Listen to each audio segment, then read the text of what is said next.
Right, I'll just get a quick look. I'll cover them in probably another video when I glue them on. They're the ones for the PTAs. I did modify those to fit the Lima tankers as well. And then these ones are spaced to fit on the pins of the old Triang and Hornby type couplings, so that you can convert them into an M fitting, and some of the old kit ones as well. I think most of them have sort of adopted that at some stage, the two little pins to secure them.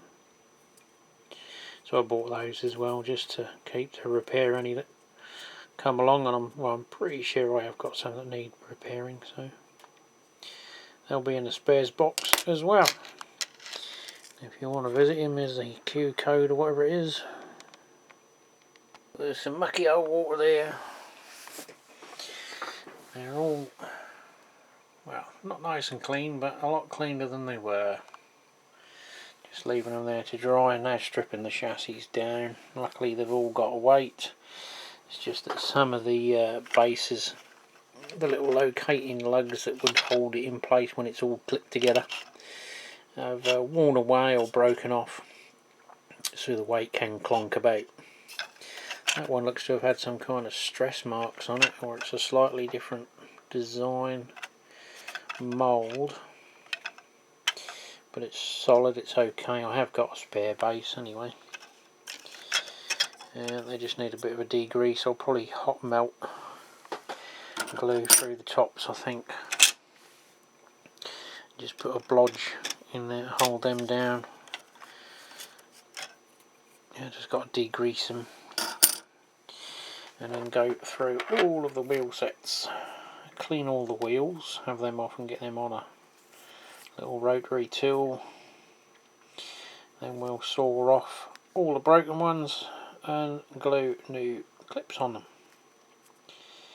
Some of them have got this sort of a little bit too reddish paint, which I suppose was an attempt at rusting them, but I'm not too worried about that at the minute. We'll when we get the shed and we've got a little bay and a compressor, I can press the old airbrushes in and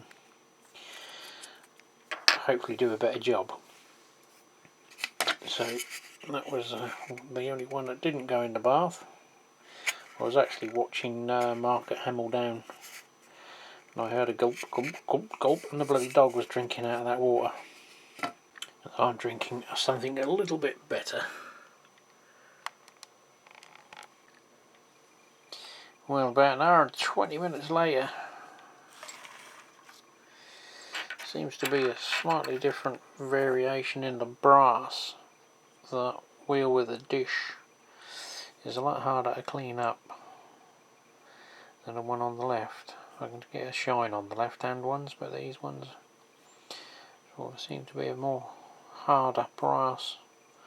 But they do the job. They're all clean now. Painstakingly slow job.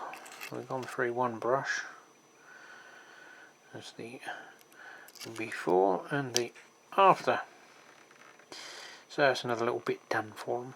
So there you can see the saw cut starting on the last one, and that's just cut flush, ready to have the new fitting attached. Just got to true that one up a little bit. So all filed and cut, ready for gluing.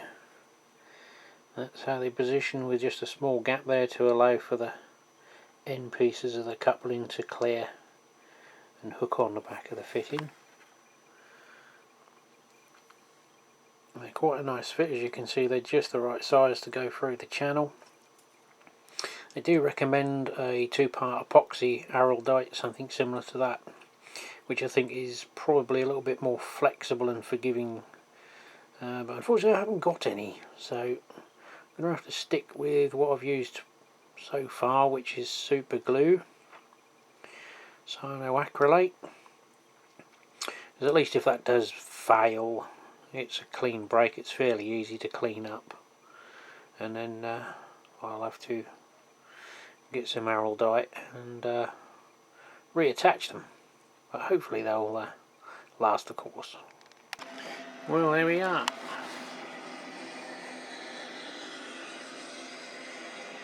That's new and old coupling.